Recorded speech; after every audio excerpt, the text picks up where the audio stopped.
Yes. On dit quoi les gars? Aujourd'hui c'est un autre jour, n'est-ce pas? Il ne faut jamais emprunter de l'argent pour faire le trading. Alors dans cette vidéo, je vais vous expliquer pourquoi. Un instant que j'essaie d'entrer en circulation.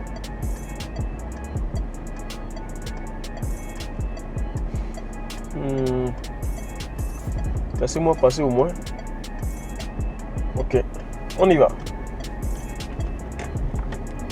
Alors, pourquoi il ne faut jamais emprunter de l'argent, n'est-ce pas, pour faire le trading? Voyez-vous,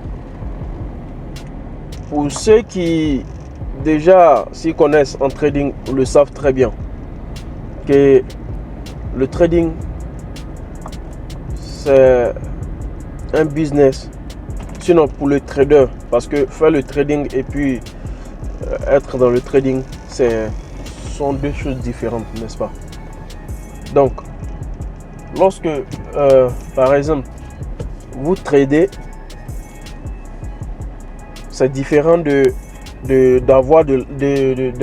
de l'argent, ok, dans le trading, parce que un trader peut trader pour vous, mais quand il s'agit de vous-même, vous saurez que réellement c'est stressant.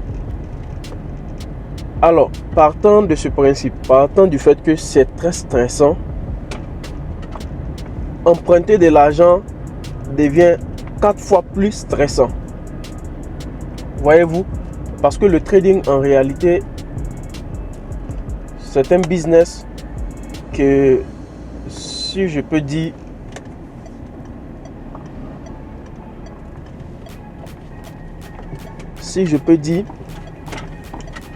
est très difficile lorsque vous n'êtes pas concentré. Ok, si vous n'êtes pas concentré, bon, imaginez que vous empruntez de l'argent, vous devez, n'est-ce pas, rembourser l'argent. À part le fait que vous êtes stressé par le marché du trading, il y a également, n'est-ce pas, la personne qui vous a emprunté, qui vous a prêté de l'argent, ou la personne ou la banque qui vous a prêté de l'argent va, n'est-ce pas, attendre de vous le remboursement. Donc ça vous fait 4 fois plus de stress. Pourtant, pour être rentable en trading, il faut être sans stress. Voyez-vous, il faut être sans stress. Donc du coup, vous ne devez pas vous mettre la corde au cou avec des crédits pour pouvoir, n'est-ce pas, investir en bourse. Je vous ai déjà dit ici, il y a plusieurs manières, n'est-ce pas, de trader. Il y a plusieurs manières d'accroître son capital pour, n'est-ce pas, commencer le trading. Et même lorsque vous n'avez absolument rien, je dis bien rien, mais vous savez trader. Si vous savez trader, mais que vous n'avez pas d'argent pour pouvoir investir, il y a des propres firmes que vous pouvez, n'est-ce pas, faire les challenges. Il y a des challenges du mois qu'ils font, ok. Et ces challenges-là, vous n'avez pas besoin, je dis bien, vous n'avez pas besoin d'argent pour faire le challenge. Seulement que la voie sera un peu longue, parce que avec ce challenge là, il faudrait être parmi les 10 premiers dans tout le monde entier, ok, parmi les 10 premiers. Et lorsque vous êtes parmi les 10 premiers, vous aurez maintenant droit à un compte de challenge, ok. C'est-à-dire, le premier challenge, c'est juste pour vous donner le compte de challenge gratuitement. Ok, donc si vous passez le premier challenge, vous allez avoir droit au compte.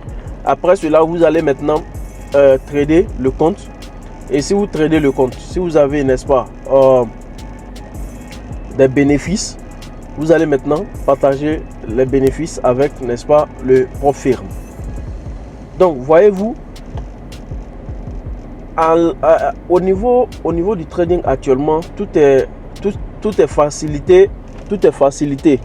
Ok, je parle pas du trading même, mais je parle de la manière, n'est-ce pas, dont tu peux entrer dans le monde du trading. Donc, il ne faut pas s'hasarder à emprunter de l'argent à la banque ou à un ami pour pouvoir trader. Sinon, ça va vous causer, n'est-ce pas, des problèmes. Et je l'ai déjà dit, vous le savez très bien que il y a dans le monde du trading, il y a des hauts et des bas. On gagne, on perd. L'objectif final, c'est de gagner à la fin. C'est-à-dire quoi? Le nombre, la somme que nous devons gagner doit être, n'est-ce pas, supérieure à la somme que nous devons perdre. Ok? Donc, c'est ça l'objectif principal. C'est-à-dire, à la fin de la journée, on doit, n'est-ce pas, être capable de dire, ok, on a pu, n'est-ce pas, gagner quelque chose. Ok, donc c'est un peu ça. Donc si jamais vous entrez dans le monde du trading et que déjà dans votre, parce que j'ai un ami qui m'a raconté l'histoire de l'un de ses amis, de l'un de ses potes qui a fini sa formation de trading. Donc à travers sa formation et avec sa stratégie qu'il a adoptée, il a vu que c'est plus facile pour lui, n'est-ce pas, d'emprunter de l'argent à la banque pour pouvoir faire du trading. Et j'ai dit très rapidement à cet ami-là d'appeler son ami, ok, et de lui dire de ne même pas y penser, ok. Le trading, d'ailleurs, même si vous allez à la banque et qu'ils savent que non, vous voulez emprunter de l'argent pour faire le trading, ils ne vont jamais vous donner. Ils ne vont jamais vous donner. Ok? Ils ne vont jamais vous donner l'argent pour faire le trading. Jamais. Ils peuvent vous donner l'argent pour acheter des choses. Ok? Et puis vous allez rembourser un peu. Mais pour vous donner l'argent pour pouvoir investir dans la bourse et autres, jamais. Mais lui, il avait, n'est-ce pas, c'est sa manière de faire. Voilà. En disant à la banque qu'il voulait acheter quelque chose. Et une fois l'argent dans la poche, il allait chercher à investir. Et c'est une mauvaise idée. Parce que comme je l'ai dit, le trading, il y a des hauts et des bas. Si jamais la période que tu prends l'argent, ça tombe dans ta mauvaise période, même que ce soit une grosse somme, tu vas claquer tout en une seconde. Le trading, c'est ça. Si tu ne sais pas faire le money management, même si on te donne 100 000, ok, tu vas tout perdre. Tu vas tout perdre. Donc, c'était juste ça, le message du jour. Et j'espère que vous allez, n'est-ce pas, faire très attention à partir de ce message que je viens de lancer là, vous allez faire très attention à ne pas tomber, n'est-ce pas, dans les pièges du trading. Sur ce, moi je vous souhaite une bonne journée, que le Tout-Puissant reste avec vous. Et n'oubliez surtout pas, et n'oubliez jamais, au grand jamais, que au bout du tunnel, il y a, n'est-ce pas, il y a de la lumière. Donc, apprenez le trading et restez toujours concentré. Il y a des pertes, mais il y a aussi des gains. Ciao, à la prochaine.